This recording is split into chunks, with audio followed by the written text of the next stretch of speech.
Okay mga kapuso, it's time to move on sa ating discussion. Kasama natin ngayon sina Yayo Agala, William Martinez, Joan Quintas, Alicia Mayer, and Maxine Magalona.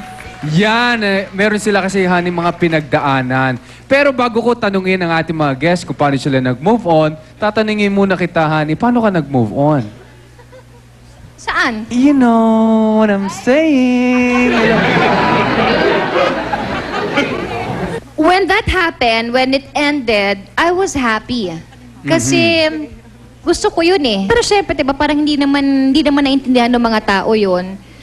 Wala, deadma. Di ko na sila pinagpapansin lahat. Hindi ka rin nagkaroon ng plano? Mag-move on lang. Ganun Okay, lang let's ang not plano. talk about you anymore. Let's talk about them naman. Sino ba nagtanong? Ako ba o siya? Sa wakas, alam mo, buti na lang talaga. May hangganan din to mga paghihirap kong ito eh. Ito, si William. Silang dalawa. Oo. Ano yung initial reaction nyo? Paano nyo ba nasabi sa isa't isang, hiwalay na tayo, bye? Malay ko, hindi ko alam. Oh, gosh.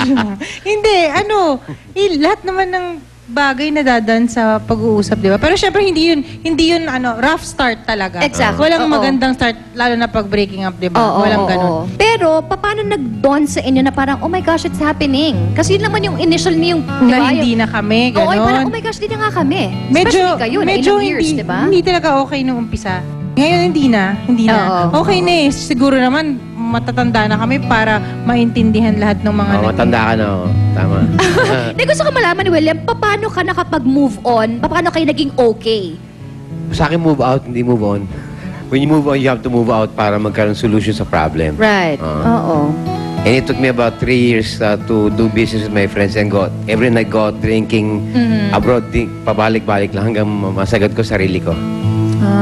Ngayon nga lang, parang sad to say, parang nagkasakit din siya. Parang syempre stressful naman talaga eh. Yes. Stressful yung buong pangyayari. Oo. So, pero ang importante, kahit nagkasakit siya, okay na siya ngayon. Tapos, panibagong buhay. Tapos, kumbaga yung relationship namin ngayon, okay na. Okay kami. Ganyan. Oo. Yun naman yung maganda, diba? O si Joanne naman, nung nangyari na wala na, hindi na kayo, ano yung mga pagbabago na na-encounter mo? Marami kasi una-una wala akong family dito. Wala dito yung mami ko, wala dito yung mga kapatid ko. Yes. So talagang nung umalis ako, mahirap pilay kasi ako lang mag-isa eh. Wala akong bahay dito, yung Oo, ganon. oo. So parang talagang kailangan ko maging malakas kasi 3 yung anak ko. Okay. So parang kung magiging mahina ako, paano na lang din sila? Paano rin yung kailangan ko magtrabaho, kailangan ko yung kasi kailangan, parang hindi ko muna inintindi yung para sa akin. Oo, para sa mga anak mo. ko. Si Alicia naman, bilang single mom. So, paano nag-ano sa'yo na, Naging single mom na lang akong bigla. Parang ganon. It was dragging for such a long time. So, na-prepare ko na yung self ko eh. Yung heart ko, yung mind ko, prepared na. I waited for the right time and also for my son. Yeah. Parang, although he's only 2, alam kong hindi pa siya ready for anything like that. Yeah. Pero yung alam ko na during the, when he's only 2 years old, hindi siya masyado maapektuhan. So, I think it's the proper time, the perfect time for us to go. Yung kay Maxine naman, syempre iba naman sa mga experiences ninyo, no? Kasi ito, it's not about, yung sa kapartner, di ba? Oo, eh. You know, having a dad in the house, mamimiss mo yung mga kilos niya sa bahay, yun ang mahirap doon, honey. So, paano ka naka-move on? Well, syempre hindi madali. But my mom was really the one who inspired all of us to really be strong.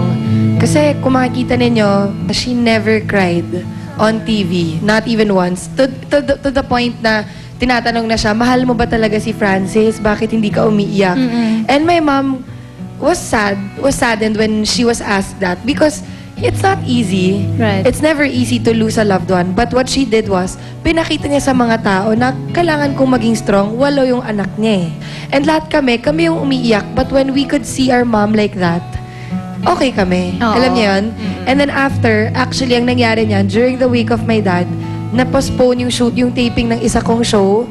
And then after the wake, after the funeral, balik trabaho Balik ako. agad. Balik ako kaagad because my mom told me rin, if you just sulk here at home, what's gonna happen? Nako mga kapuso, nako hindi biro po yung pinagdaanan ng ating mga kapusong artista. Nako sa ayon pong pagbabalik, aalamin naman natin as we move on kung ano-ano ba ang kanilang mga ginawa para malagpasan ang mga ito. Siyempre, dito lamang yan sa Love ni Mister. Love ni Mrs.